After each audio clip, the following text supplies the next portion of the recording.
There really is a Galaxy for everyone, and the Samsung Galaxy S4 Mini is for those people that want a smaller version of the iconic Galaxy S4 flagship. How's it going, guys? I'm Aaron Baker from PhoneDog.com, and yes, the specs are different. Yes, the overall look and feel is slightly different, and it's not available in the US just yet, but if you want a smaller device, this could be the unit for you. Let's take a look at the Galaxy S4 Mini in the full unboxing.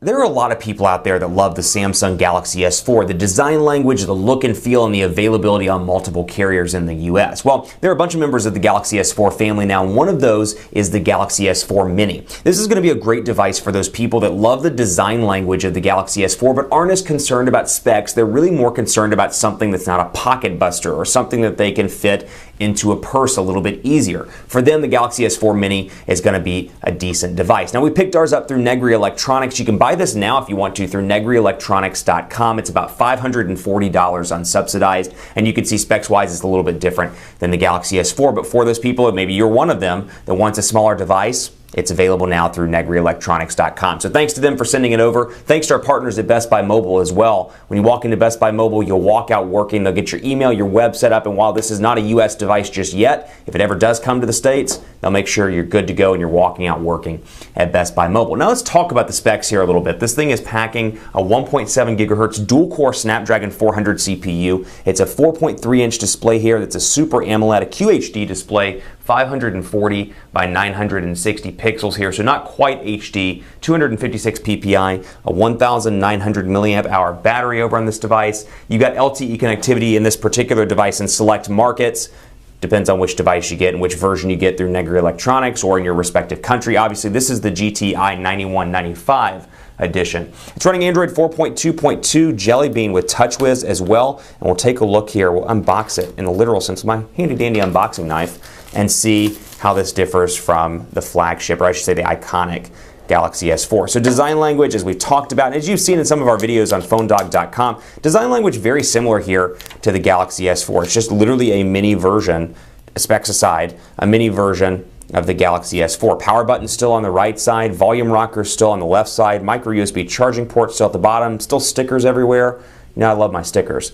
3.5mm headphone jack up top, but far more pocketable in the hand. Now, something that's frustrating a lot of die-hard phone people, though, is Mini, you would think, hey, maybe a 720p display instead of a 1080p display, but a lot of these OEMs are taking their Mini devices and dramatically lowering the specifications, making those phone nerds kind of mad. So it's not going to matter as much to the mainstream consumer. They're more concerned with size, and as long, frankly, as it runs fast, they're not going to be concerned. But for those people, myself, you, it's going to be kind of frustrating. So out of the box, you saw what you got here, and I should recap and take a look at what we get here. You get an AC adapter module, though this looks to be a Latin America model. It looks like actually a British version.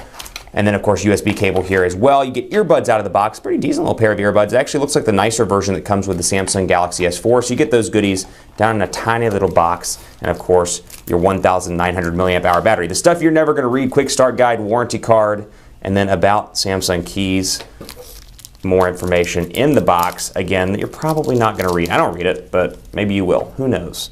And then, of course, this is the Black Mist version.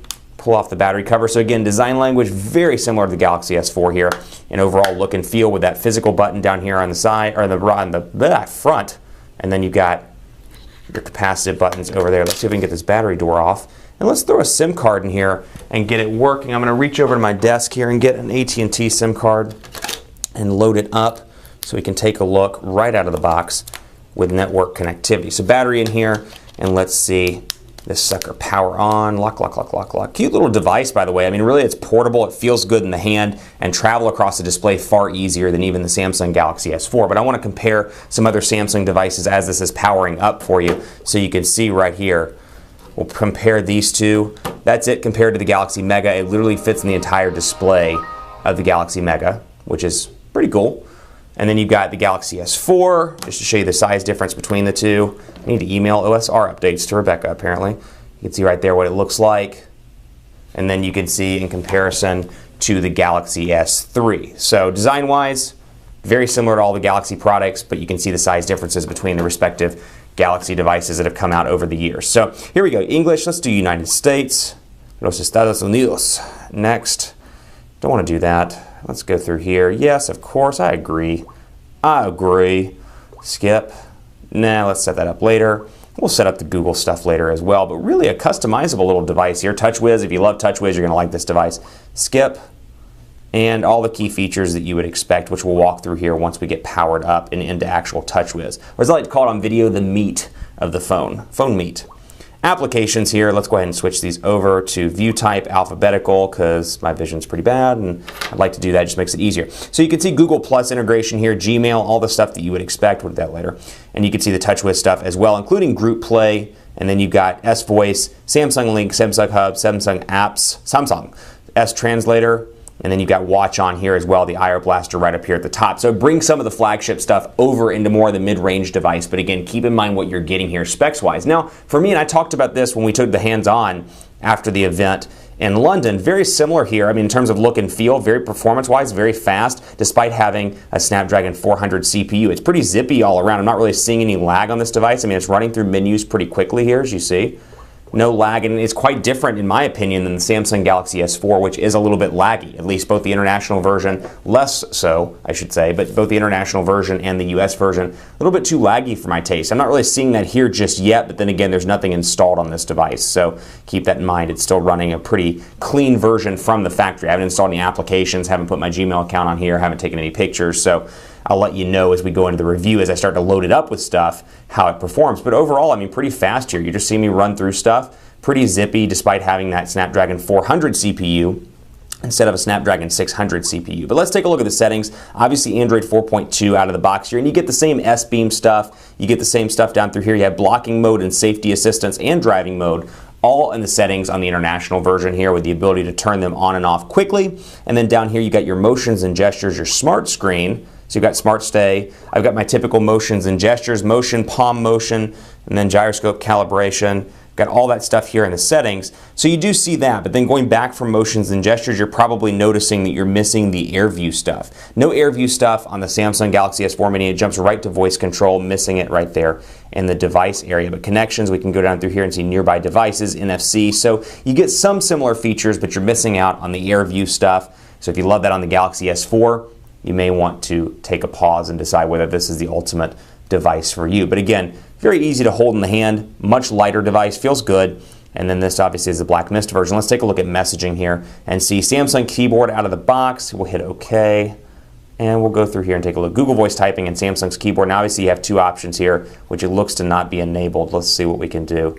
Should have the swipe version as well. Yeah, continuous input, sliding finger across keyboard. And then on the international versions, I can actually replace my words. You can't do this on the US versions of Samsung's keyboard, but here I can say hey, and let's say I say H-E-R instead of hey, or maybe like lame, or I mean to say lame, but I say L-A-M-R. It'll autocorrect for me. You don't get that again on the US version of Samsung's keyboard, but I can say quick brown fox is happy that it is Friday. Still not my favorite keyboard, but nice in the international versions to have that autocorrect capability. But again, pretty fast, portrait to landscape mode, zippy all through and through. And then of course, I have my ability to edit my quick settings. And then I want to go in here really quickly and show you this also. We'll go, boom, widgets, show you those, just that those are there. And then I can go into settings here and go to my device. And then I've got some display options also, including the ability to show battery percentage, which you know I love that, screen capture, and more. So all in all here, very similar experience to what you would see on the Galaxy S4, the Galaxy Note 2, any of the devices with the later version of TouchWiz, the Samsung Galaxy Mega, but you are again missing some of those software features that you get on the flagship Galaxy S4. So it is a trade-off. Size may be better for you, but you do miss some of the features. Then of course on the camera front as well, you do miss out with the 8 megapixel camera as opposed to the 13 megapixel camera. So just keep that in mind. Keep it locked on PhoneDog.com. Before I sign out, I have a couple of questions. I tweeted and said use the hashtag PDUnboxing, and Will asked me this: is the S4 Mini worth buying new over its big brother if someone isn't concerned about specs? I think so. You know, it depends, again, like anything in this space, it depends on what's most important to you. If specs don't matter but size does, this could be a good option for you. It's easy to use, travels pretty good. It's small, it's light, and to me, at least so far, it seems to be quick. So I would say, you know, if your size is more important, do it. Brendan, is the phone sluggish compared to the regular S4? Actually, quite the opposite, just based on initial testing here. It seems to be a little bit faster than the S4, which doesn't make a whole lot of sense, but I think the fact that Samsung pared back some of the software stuff, including some of the AirView stuff, may play a role in that, but also keep in mind here, there's nothing installed on this device. So it's just a fresh out-of-the-box device, and you can see available space is 5.07 gigabytes out of that 8 gigabytes. So 5 gigabytes, a little bit more, a little bit less, available out of the box. Out of the total 8 gigabytes of storage, but you do get a micro SD card. Patrick wants to know what U.S. carriers will it be available on. No announcements on that just yet. Maybe we'll see that in the coming months. Keep it locked on PhoneDog.com. I'm on Twitter at PhoneDog_Aaron. Hit me up with your questions about Samsung's tiny Galaxy S4. I'll see you next time.